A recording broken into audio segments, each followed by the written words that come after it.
안녕하세요. 저는 칠순을 바라보며 장어 맛집을 운영하고 있는 평범한 여자입니다.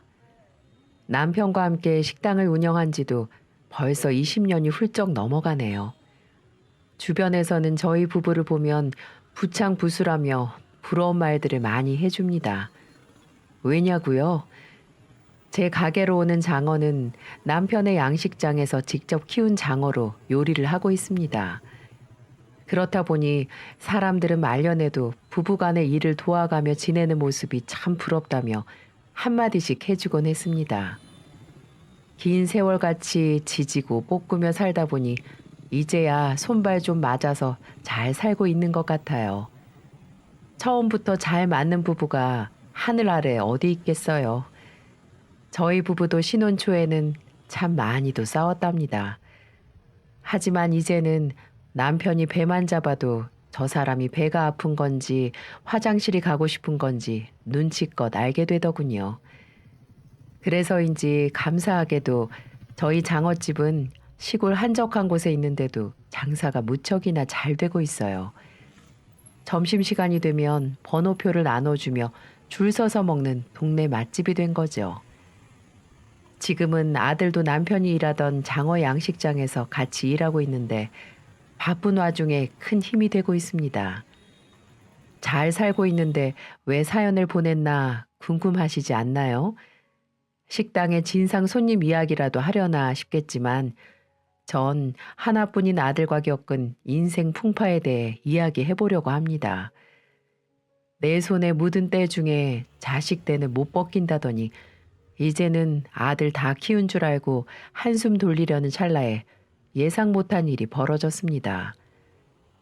제 아들은 의젓하고 부모 속 썩인 적 없는 착한 아들이었어요. 그래서인지 굳이 신경 쓰면서 잔소리를 안 해도 알아서 서울로 취업도 하고 스스로 모든 일을 척척 해냈습니다. 서울에서 대학 졸업하고 큰 회사에 취업한 아들은 승진도 하며 제법 잘 살고 있었어요. 그날은 같이 일하던 사람들 모두 모여서 식당에서 시원하게 한잔하며 자축을 하기도 했었습니다. 같이 일하는 직원들도 듬직한 아들 둬서 좋겠다는 소리를 들으니 자식 둔 부모로 이만큼 듣기 좋은 소리가 또 어디 있을까요? 하지만 이보다 더 잊지 못할 순간이 있습니다. 바로 결혼할 여자라면서 처음으로 여자를 데려왔을 때였어요. 처음이라고 하는 걸 보니 며느리 2번 받구나 예상이 가시겠네요. 맞습니다. 애석하게도 제 아들은 첫 번째 결혼에 실패했어요. 나이를 먹어도 사람 보는 눈은 여전히 까막눈이 따로 없었네요.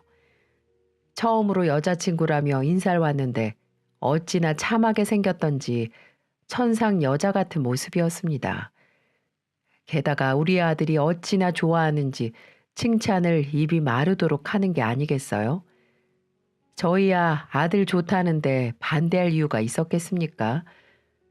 둘이 회사는 달랐어도 여자도 꽤 좋은 회사에 다니고 있었고 딱 맞게 만났구나 싶었어요.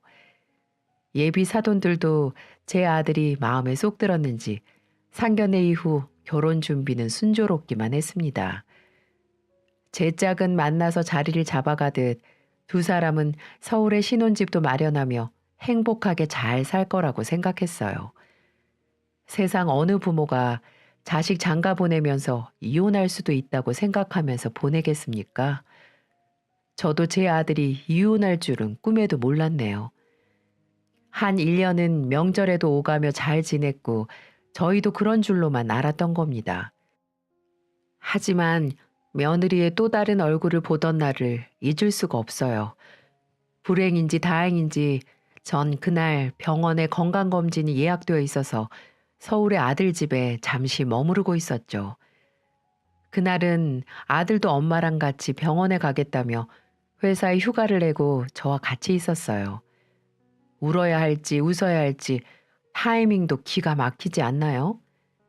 아들네 집에 오랜만에 가는데 빈손으로 갈 수 없어서 반찬도 준비해서 갔었습니다.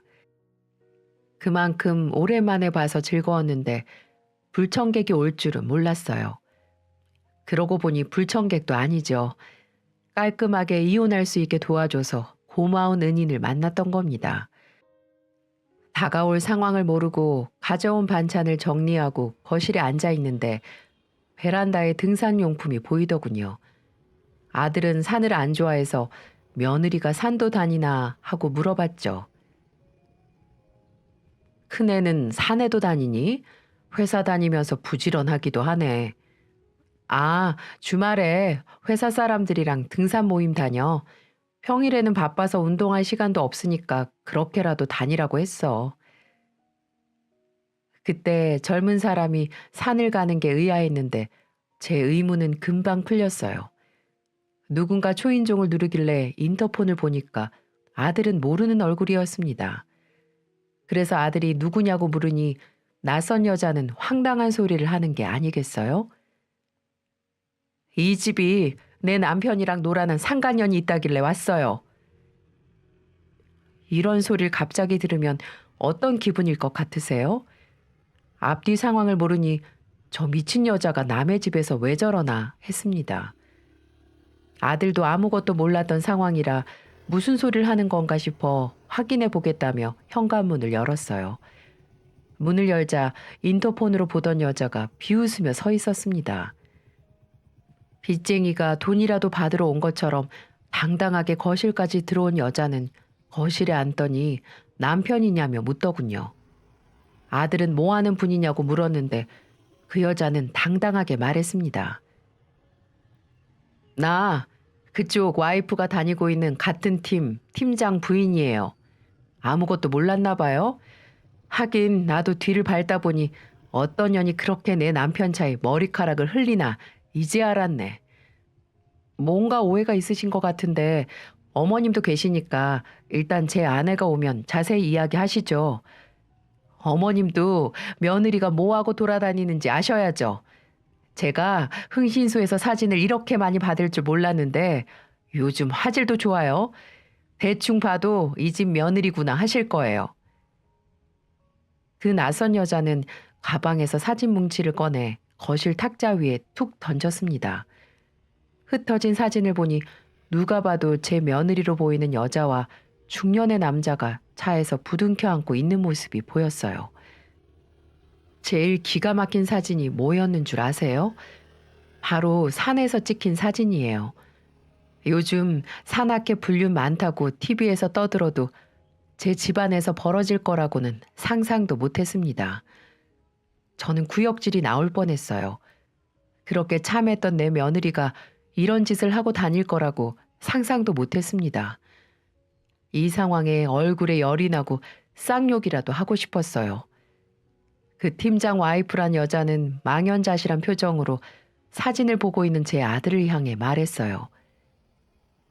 나 이 집안 사람들이랑 맞짱 뜨자고 온 거 아니에요.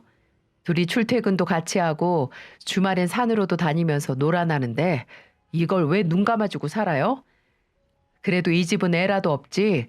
나는 하루아침에 애까지 안고 이혼 도장 찍게 생겼어요. 아들은 그 많은 사진을 한 장씩 들춰보며 온몸을 부들부들 떨고 있었어요. 사진을 넘길수록 얼굴은 벌겋게 달아올랐고 옆에 있는 저도 분노가 치솟고 있었습니다. 호랑이도 제 말하면 온다더니 호랑이 굴에 오는 줄도 모르고 인사까지 하며 며느리년이 들어왔어요. 들어오다 말고 팀장 와이프라는 사람을 보더니 표정이 싹 굳는 겁니다. 마치 저승사자라도 본 듯 얼굴이 사색이 된 채 서 있는데 아들은 들고 있던 사진을 그년한테 뿌리고 싸대기를 날렸어요. 아들은 뺨을 부여잡고 바닥에 주저앉은 년에게 말했습니다. 너 입이 있으면 어디 변명이라도 해봐. 언제부터 붙어먹은 건지 저 사진들 하나하나 언제 찍힌 건지 말하라고. 이 사단을 만든 장본인이 뭐가 그렇게 서러운지 눈물을 뚝뚝 흘리며 사진을 보는데 갑자기 벌떡 일어나 말하더군요. 그러면서 뚫린 입이라고 한다는 소리가 그 팀장이 먼저 꼬셨어. 나 잘못 없어. 꼬시는데 안 넘어가려니 세상에 몇이나 있겠어? 그냥 잠깐이야. 잠깐 흔들린 거라고. 그러면서 아들을 붙잡고 매달리는 겁니다. 아들은 벌레 떨구듯 떨어뜨리면서 말했어요. 이거 안 나? 그게 지금 변명이야? 당장 내 집에서 나가. 너랑 같은 공간에서 숨쉬기도 싫어. 한 번만 봐줘. 내가 미쳤었나 봐. 힘들어서 그랬어. 회사 일이 너무 힘들어서. 자꾸만 울며 매달리는데 저는 그때 억누르던 화를 참지 못하고 피가 거꾸로 솟는 것 같았어요. 그래서 전 그년을 아들한테 떼내며 말했습니다. 손뼉도 마주쳐야 소리가 나지. 좋아 죽을 땐 언제고 이제 와서 봐달래? 나를 농락해도 유분수지. 그게 할 소리야? 바람 피는 것들은 다 이렇게 뻔뻔한가요? 힘들어서 바람 날 것 같으면 이 세상에 바람 안 필 사람 어디 있겠습니까? 이 난리를 지켜보던 그 팀장 와이프는 내일 회사 가면 얼굴 못 들고 다니게 할 거라고 말하며 집을 나갔습니다. 그리고 아들은 매달리며 애원하는 그년을 현관 밖으로 내쫓고 그놈의 등산 장비를 던져주며 문을 이중으로 걸어 잠갔습니다. 현관문을 두드리며 잘못했다는 소리가 역겨울 지경이었는데 아들이 내일 당장 이혼하겠다고 말하더군요. 그래서 저런 거 한 번 봐주면 두 번도 바람 필년이라며 그렇게 하라고 했고 아들의 결혼 생활은 그렇게 끝이 났습니다. 그 후로는 어땠는 줄 아세요? 그 년놈들은 회사에 소문이 났는지 같은 팀 상사는 이혼당하고 지방으로 좌천됐고 상간녀는 삼척 고향으로 내려갔다고 하더군요. 그 물건 받아줄 곳은 고향밖에 더 있겠나 싶었습니다. 정말 제 딸이었으면 내가 저런 걸 자식이라고 낳고 미역국을 먹었나 싶어서 구역질을 했을 것 같네요. 그때 이후로 아들은 일에만 집중하며 바쁘게 사는 듯 했습니다. 그래도 혹시나 부모가 걱정할까 전화도 자주 해주고 한 달에 한 번씩은 꼭 고향도 와줬어요. 요즘 뭐 이혼이 대수도 아니고 참고 사는 게 바보잖아요. 저희는 벌레 하나 떼어냈다 생각하고 각자 자리에서 잘 지내고 있었습니다. 그래도 이혼하고 3년이 지났는데 얘가 장가갈 생각을 아예 접었나 싶게 일만 하는 게 조금 걱정되긴 하더라고요. 배우자가 불륜으로 이혼을 했으니까 누군가를 만나는 게 힘들 수도 있겠다 싶었습니다. 그런데 어느 날 아들이 소개시켜줄 사람이 있다며 주말에 가게로 오겠다는 거예요. 전 괜히 너무 빠른 거 아닌가 싶기도 했고 그래도 한번 겪어본 게 있으니 잘 골랐겠지 생각하려고 노력했습니다. 이런저런 복잡한 마음으로 주말이 왔고 남편은 제게 괜한 소리 말고 일단 지켜보자며 말했어요. 역시나 아들은 결혼하고 싶은 사람이라며 소개했고 제 속도 모르고 아들이 데려온 며느리가 웃으며 저에게 말하더군요.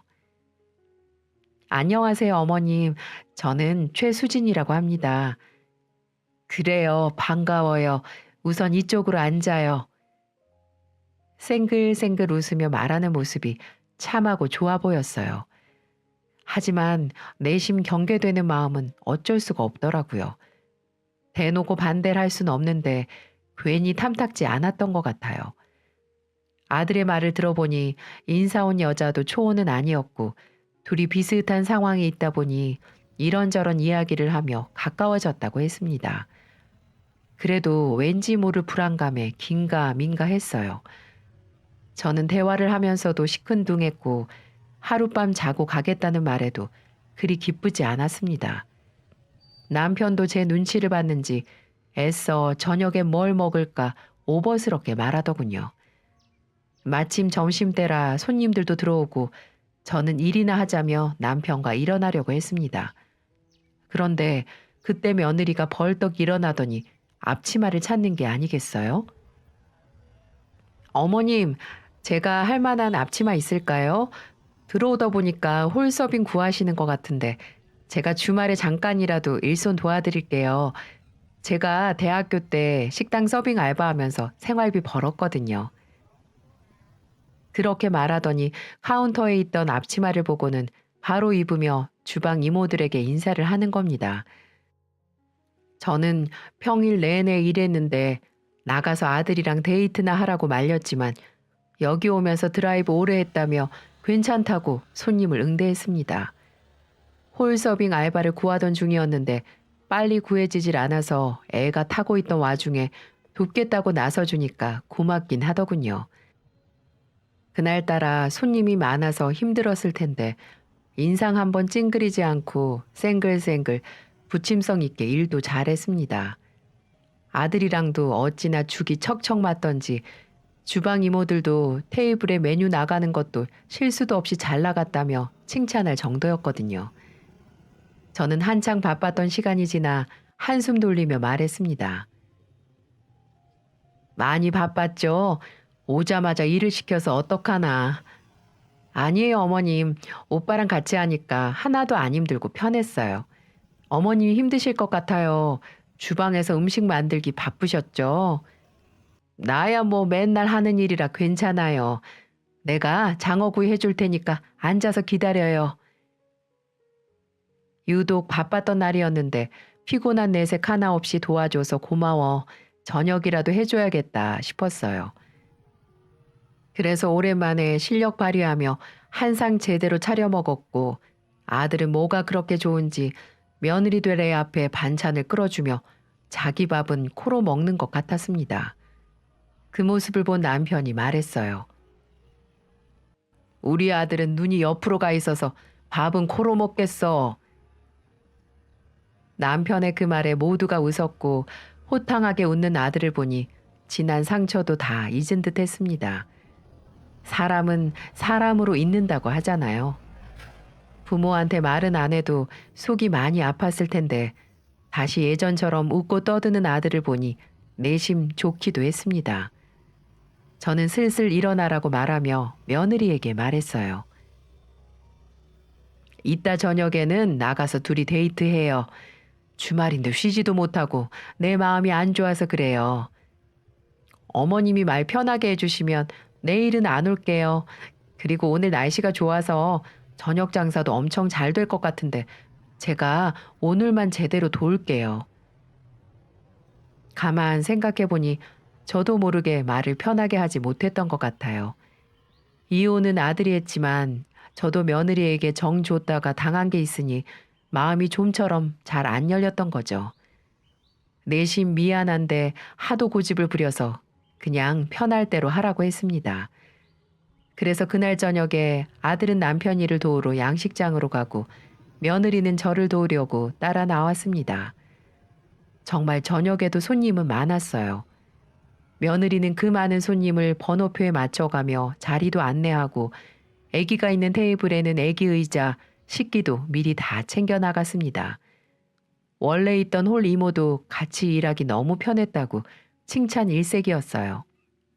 그런데 저녁이 되니까 가족 단위가 많았고 애들까지 있어서 정신을 쏙 빼놓고 있었습니다. 며느리는 뛰는 아이들 잘 신경 써달라며 부모에게 말했는데 술을 몇 잔 마셨는지 말이 잘 안 통하는 것 같았어요. 그러다 결국 사고가 터졌고 홀 이모랑 부딪히는 바람에 아이가 바닥에 넘어져서 대성통곡을 하고 있던 겁니다. 전 놀라서 홀로 나가봤는데 애는 울고 있고 이모 팔은 뜨거운 국을 쏟았는지 팔이 빨갛게 부어 있었어요.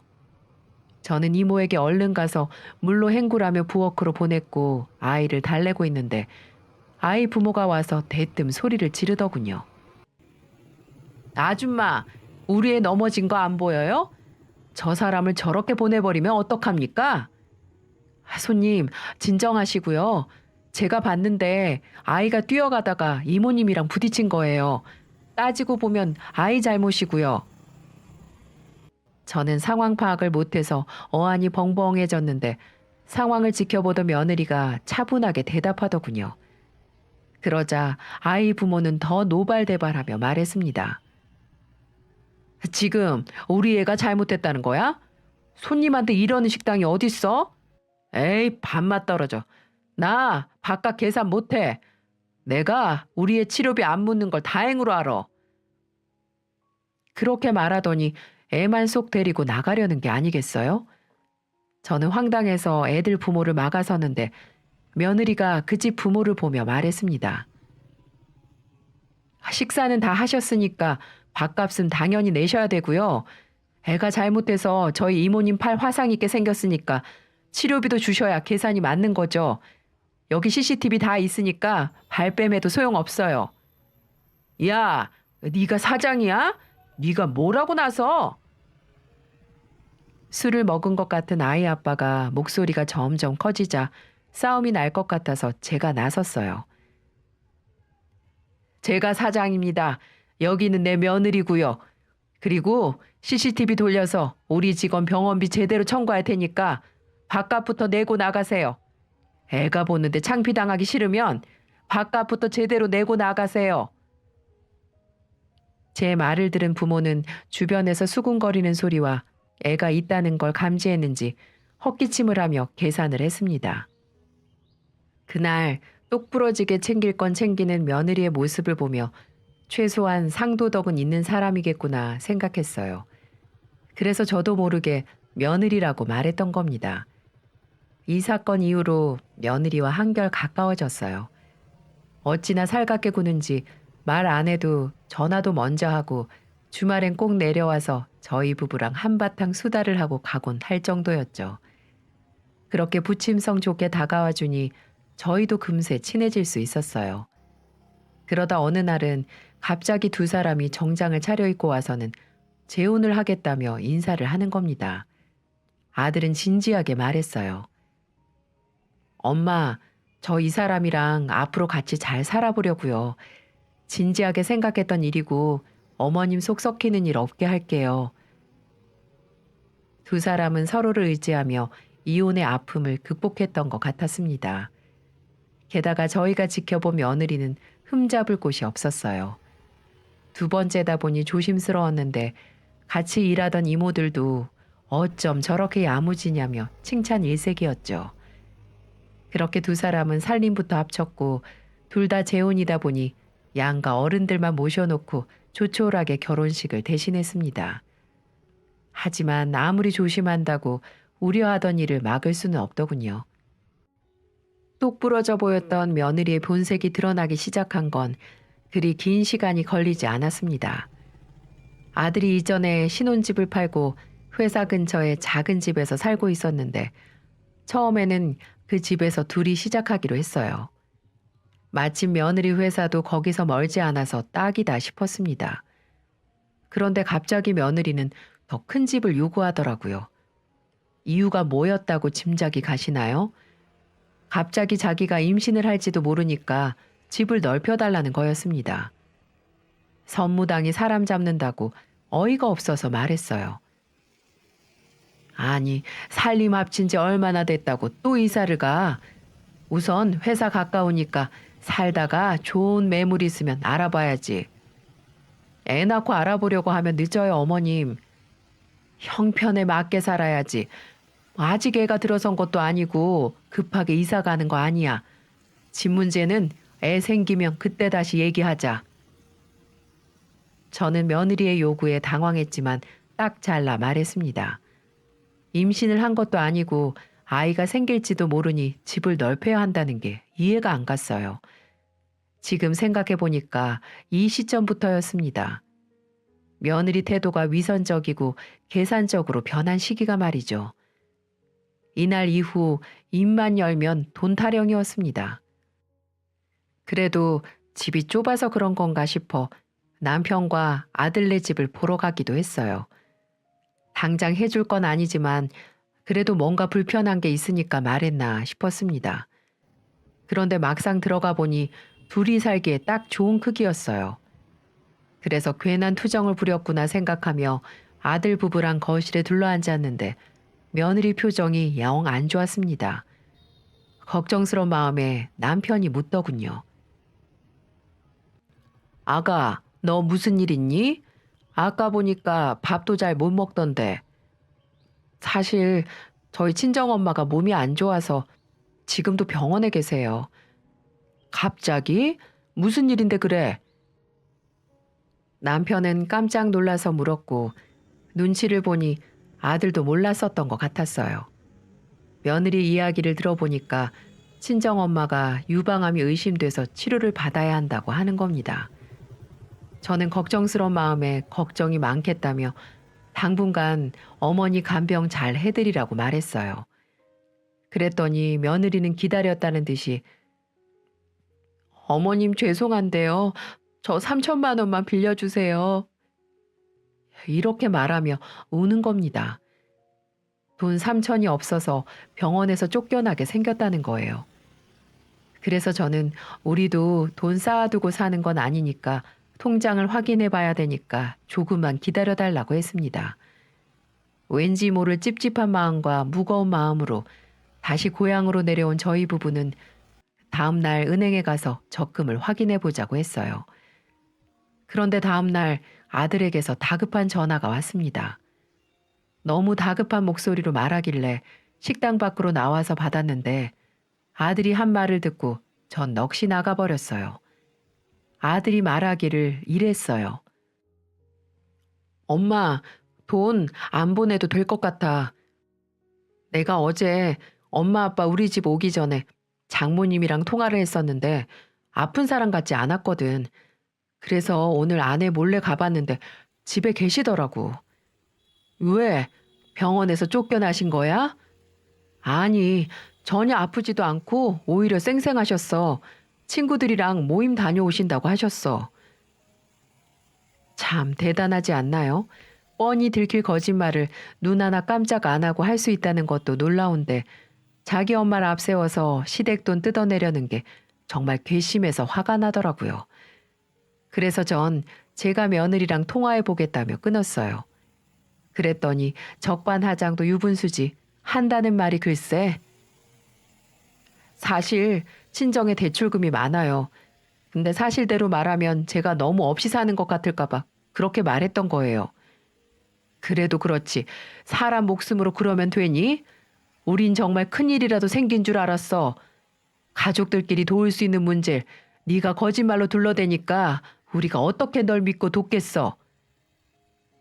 제 말에 며느리는 정말 급해서 그랬다며 사정했지만 전 거절했어요. 사돈한테 전화해서 대출금 있는 거냐며 묻기도 민망하고 그렇다고 차용증을 쓰자니 차라리 돈 거래를 하지 말자 생각했던 겁니다. 그날 이후 며느리는 저에게 돈 빌려달라는 소리를 안 했어요. 혹시나 아들에게 하는 건 아닌가 했는데 그런 소리는 안 했다고 하길래 반성을 하나 싶었습니다. 그런데 며느리의 추악한 민낯은 결국 금방 벗겨지고 말았어요. 그것도 제 식당에서 말이죠. 처음 만났을 때 제 식당에서 전 며느리를 좋게 봤는데 며느리는 제 식당에서 돈 냄새를 맡았던 것 같네요. 어느 날 남편이 갑자기 위암 판정을 받고 치료를 받게 되면서 아들 부부에게 식당을 물려주려고 다짐했었을 때였어요. 서울에서 일하던 두 사람은 사직서를 내고 전라도로 내려왔습니다. 처음에는 좋았어요. 아들 부부도 서울에 있다가 지방으로 내려오니까 한적하고 공기도 좋다며 잘 적응하나 싶었습니다. 며느리도 처음엔 점심 장사 준비에 맞춰 일찍 나왔고 한 일주일 정도는 잘 배우더군요. 싹수도 노란 게 고작 일주일하고는 본색이 드러났습니다. 고작 일주일 만에 들킬 걸 왜 내려왔나 싶지 않으신가요? 처음에는 아프다며 전화만 하고 안 나오더니 그 다음부터는 아예 연락도 없더군요. 그래서 그날은 아들네 집으로 쫓아갔습니다. 아들은 이미 남편 양식장으로 출근했는데 얘는 거실에 누워서 TV를 보고 있는 게 아니겠어요? 황당해서 물어보니까 한다는 소리가 제가 아침부터 저녁까지 하는 일이 너무 많은데 무일푼으로 일하는 것 같아서 하기 싫어졌어요. 저 회사도 그만두고 왔는데 한 달에 1,000만 원 정도는 주셔야죠. 1,000만 원? 네가 하는 게 뭐가 있어서 그렇게 돈을 많이 줘? 저 대학 나온 고급 인력이에요. 그리고 장차 이 집안 아이 낳을 몸이잖아요. 생활비랑 이것저것 포함한 돈이니까 그렇게 주세요. 정말 황당하지 않나요? 너무나도 당당하게 1,000만 원을 요구하는데 꼴랑 일주일 제대로 일해놓고 저런 터무니없는 소리를 하다니 어이가 없었습니다. 제가 총 맞은 것도 아니고 1,000만 원을 뭘 믿고 저 물건한테 주겠어요? 처음에는 툴툴거리더니 오늘은 이미 일할 마음이 없다고 내일부터 하겠다는 겁니다. 그래서 전 화가 나서 소리쳤습니다. 내 가게 하루 쉬면 매출이 얼마나 왔다 갔다 하는지 알아?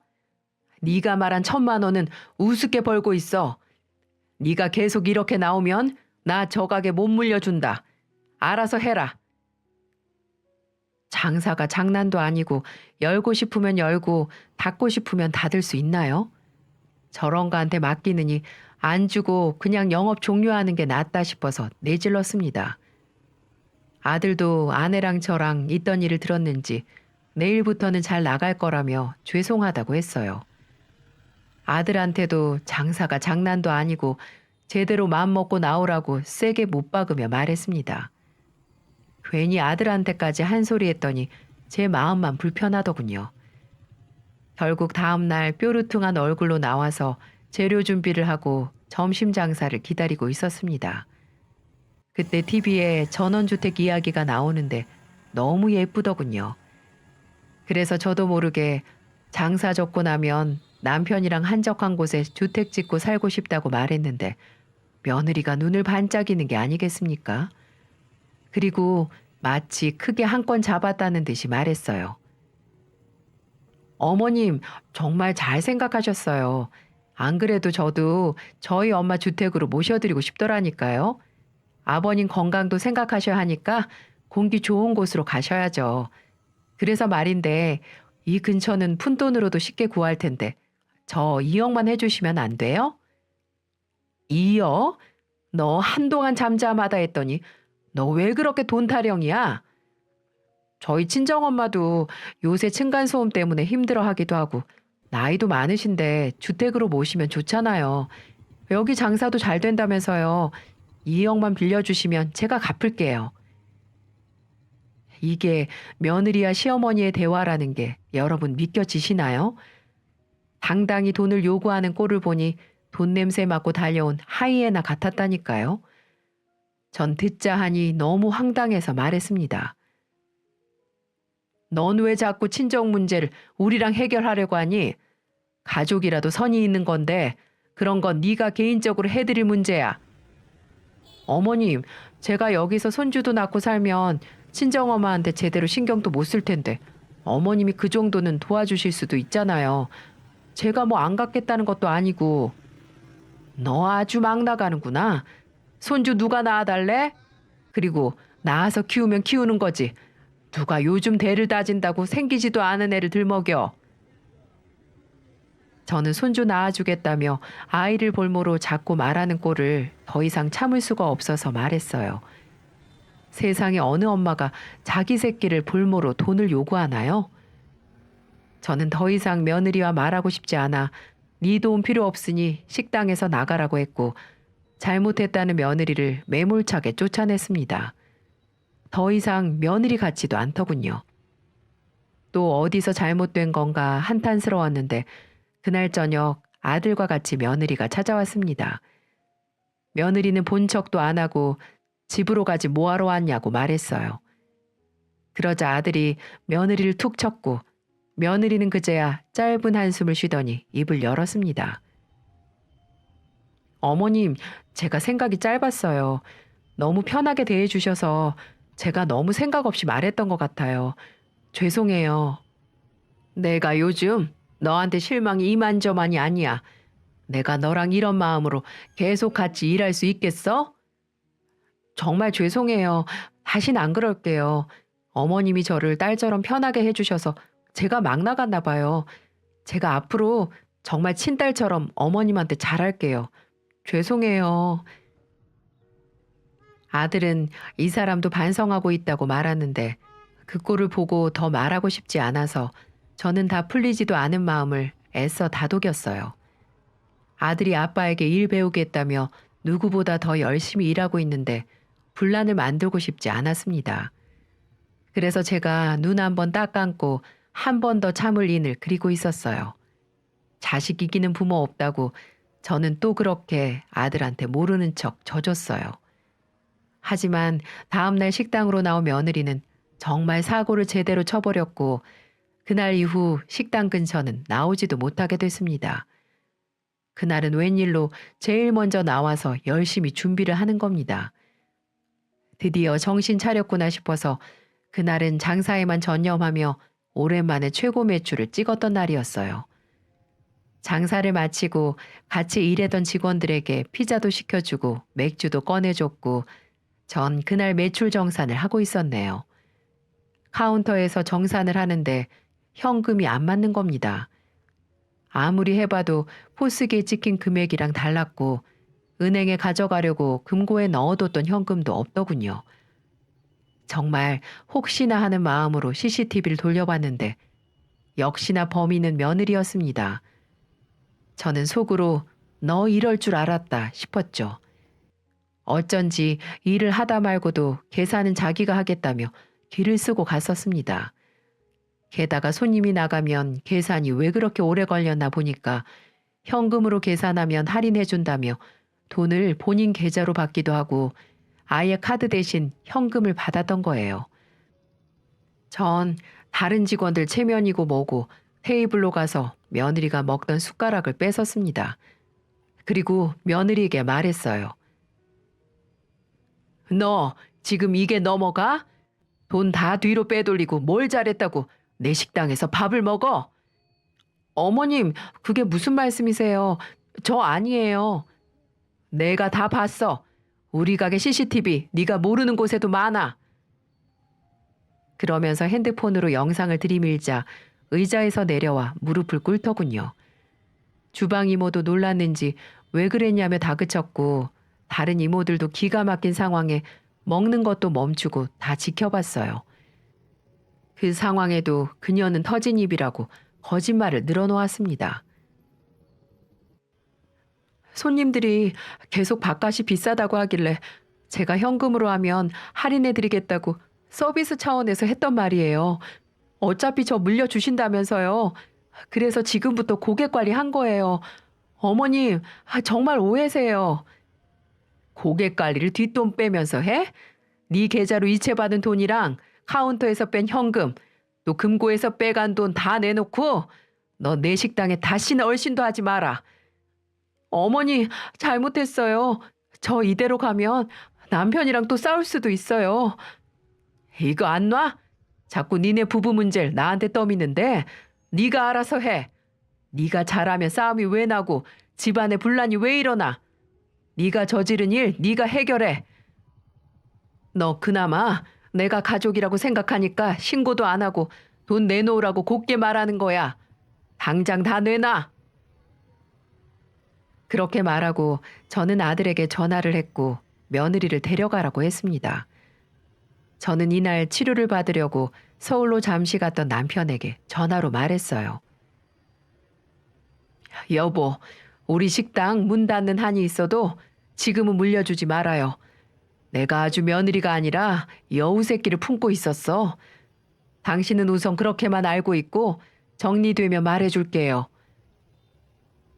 제 말에 남편은 알았다며 전화를 끊었고 다음 날 아들 부부네 집으로 갔습니다. 아이의 단판을 지으려고 했죠. 가봤더니 아들은 식탁에서 아침부터 술을 마시고 있는 겁니다. 너무 속이 상해서 술병을 빼앗으며 왜 그러냐고 물었더니 아들이 한숨을 쉬며 말했습니다. 저 사람 임신했대요. 참나. 아이가 생겼으면 기뻐야 하는데 아들 모습을 보니 상황이 좀 이상해 보였어요. 그래서 어제까지도 밥만 잘 먹던 애가 갑자기 무슨 임신이냐며 따져 물었는데 아들의 말은 정말 충격적이었습니다. 내 아기는 아니야. 임신 테스트기가 2줄이라 임신하긴 한 것 같은데 우리 한두 달 새 부부관계를 가진 적도 없고 여기 내려와서 싸우기밖에 안 했는데 어떻게 애가 생겨. 와, 지금 다시 생각해도 내 아들이 엄한 자식 키울 뻔했던 것만 생각하면 제 등골이 다 서늘합니다. 어디서 굴러먹었는지도 모르려니 애를 낳기라도 하면 큰일이니까 시간 더 끌 것도 없이 뒷덜미를 잡으려고 계획을 세웠어요. 마음 같아서는 한 대 치고 싶었는데 누구 애인지 몰라도 임신은 했다니까 때릴 수는 없어서 저도 흥신소를 통해서 알아봤네요.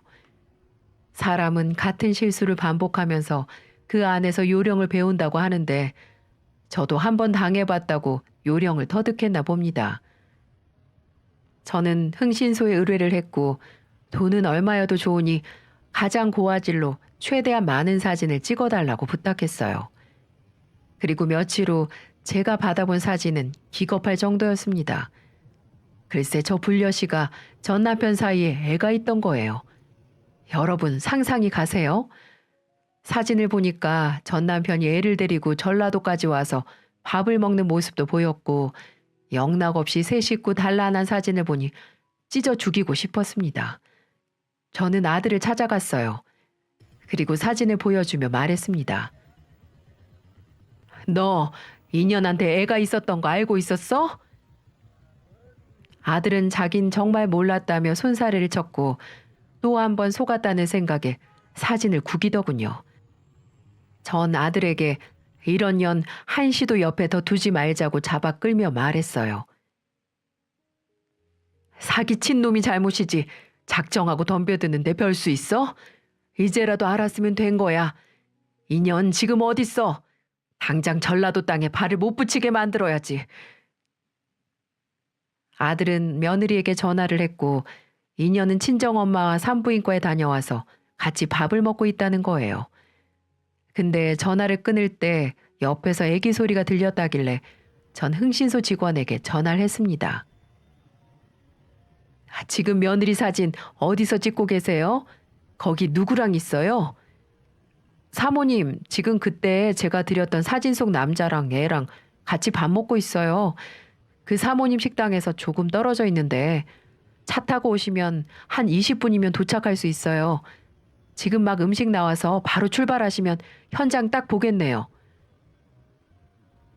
저는 전화를 끊고 그 연놈들이 있는 식당으로 갔어요.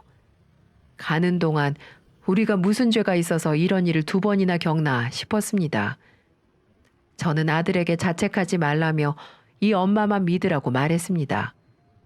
사기꾼 앞에 장사 없다지만 저도 장사로 먹고 산 세월이 있는데 쉽게 당하겠어요? 현장에 가보니까 정말 눈물겹게 다정한 한 가족 같더군요. 그때 유치원생쯤 돼 보이는 애가 자리에서 벌떡 일어나 식당을 뛰어다녔고 전 그 앞을 가로막아 섰습니다. 꼬마는 저랑 부딪히자 자지러지게 울었고 애 울음소리에 며느리년이 뒤를 돌아보고 저를 보고는 귀신을 본 것처럼 놀라더군요. 저는 며느리에게 말했어요. 애들 관리 똑바로 해야지. 이러다가 다치면 내 치료비까지 해줄 돈은 있니? 제 말에 며느리는 말을 더듬었고 저는 말을 끊고 말했어요. 네가 왜 그렇게 돈 타령을 했나 싶어서 내가 알아봤더니 양육비를 보내고 있었다며? 내가 너 이상하다 했어. 또 어디 거짓말 해봐. 증거 다 있는데 무슨 말을 하나 드러나 보게. 어머니, 그게 아니고 이혼은 했는데 애 생일이라서 만난 거예요. 다른 일은 없었어요. 저는 기가 차듯 말했습니다. 지금 누가 애 생일 챙기는 걸로 뭐라고 합니까? 누가 생일로 뭐라고 해? 너 양육비도 보내고 있었다며. 그리고 버젓이 애도 살아있는데 애는 왜 없다고 우리 속여서 결혼한 거야? 전 가방에 있던 사진을 며느리 앞에 던졌어요. 그리고 식당이 떠나가라 큰 소리로 말했습니다. 오늘 애 생일이라고 봤다 쳐. 그럼 이 사진들은 다 어떻게 설명할 거야? 날마다 기념일이었니? 쏟아지는 사진을 본 며느리는 손을 벌벌 떨었고 다 설명하겠다며 횡설수설하기 바빴어요. 어머니, 정말 죄송해요. 제가 죽을 죄를 지었어요. 누가 네 어머님이야? 저는 그 말을 하며 며느리년의 따귀를 때렸어요. 애 앞에서 너무한 거 아니냐고요? 저도 제 아들이랑 왔는데 우리 애 엿을 먹였으면 따귀 정도는 맞아줘야 한다고 생각했어요. 그리고 자기 자식 귀한 줄 알면 남의 자식도 귀한 줄 알아야죠.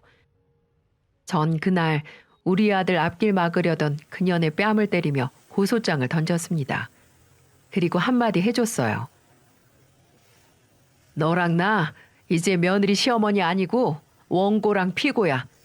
법정에서 싸우자 이제. 내가 너 절도죄에다 이혼 소송 걸어서 위자료까지 다 받아낼 테니까 너 잘하는 서빙 알바 앞으로 열심히 해봐. 애 앞에서 창피한 줄도 모르고 매달리던 년을 보자 화가 치솟는데 갑자기 제 아들에게 달려가서 말하는 겁니다. 오빠가 전라도에서 살자고 했잖아. 그럼 나 책임져야지. 나 회사도 그만뒀는데. 내가 그만두라고 했어? 너 그전부터 그만두고 싶다고 징징거리다가 네 발로 걸어 나온 거잖아. 일하기 싫어 죽겠다고 네 발로 나올 때는 언제고 내 탓을 해? 아들도 울고불고 사정하는 연을 떨쳐내며 그 식당을 나왔습니다. 그런데 누구 애를 임신했는 줄 아세요? 바로 전 남편의 아이였습니다. 이혼하고도 붙어 먹을 거면 둘이서 계속 끼리끼리 살아야지 누구 앞길을 막나요? 이런 걸 초장에 잡아서 떼낸 게 다행이다 싶었습니다. 그날 이후로 남편도 나서서 법정 소송을 도왔고 같이 일하던 직원들도 모두 증인으로 출석해줘서 저희는 완전히 승소를 했어요. 이혼 소송도 아들에게 더 유리할 수밖에 없었습니다. 증거도 증인도 많아서 복잡할 건 없었지만 문제는 그년에게는 경제적인 여유가 없던 게 문제였어요. 하지만 저는 그년이 그동안 제 식당에서 야금야금 빼가던 돈마저 열심히 받아내고 있습니다. 요즘은 정말 살 것 같아요. 남편 치료도 점점 호전되고 있고 가게도 다시 직원을 뽑아서 잘 돌아가고 있습니다. 양식장 일은 아들이 아빠보다도 더 잘 배우고 있어요. 알터니가 빠진 듯 제 속이 다 시원합니다. 100세 시대인데 제가 식당 일 못할 게 뭐가 있겠어요? 눈 감고도 할 정도로 능숙한 손놀림으로 일하고 있답니다. 참, 그리고 그년이 입만 열면 찾던 친정엄마란 사람도 저희 식당까지 와서 사과했어요. 말이 사과지 소송을 취하해달라는 말이었는데 전 어림도 없다고 돌아가라고 했습니다. 애까지 숨기며 결혼할 때 같이 입 맞추고 상견례까지 해놓고 자기는 몰랐다는 게 말이 된다고 생각하세요? 나 참 어이가 없어서 두 모녀가 나란히 입만 열면 거짓말이라 저는 못 믿겠다며 굵은 소금 쳐서 내쫓았습니다. 이미 벌어진 실수 안에서 너무 오래 머무르지만 않으면 인생 별거 없더군요. 인생 짧고도 긴데 실수만 생각하긴 너무 짧지 않은가요? 이 좋은 세상 안 좋은 일에 붙들려 있지 말고 힘든 순간 지나면 좋은 날도 금세 올 거라고 다독이면서 힘내봐요. 그러다 보면 나한테 이렇게 좋은 일만 생겨도 되나 싶은 날도 있을 겁니다. 좀 살아보니까 세상 만사가 다 그렇더군요. 요즘 이혼 아무리 쉽다고 해도 쉽지 않은 결정인 건 여전할 겁니다. 그럴수록 부모가 중심을 잡고 객관적으로 봐주면 다 견뎌집니다. 그러니까 혹시 어려운 결정 앞에 있으시다면 제 이야기를 들으시고 작은 실마리라도 찾으셨으면 좋겠네요. 길고 긴 사연 들어주셔서 감사합니다. 모두 장어처럼 활력 잃지 않는 활기찬 봄 즐기시길 바랄게요.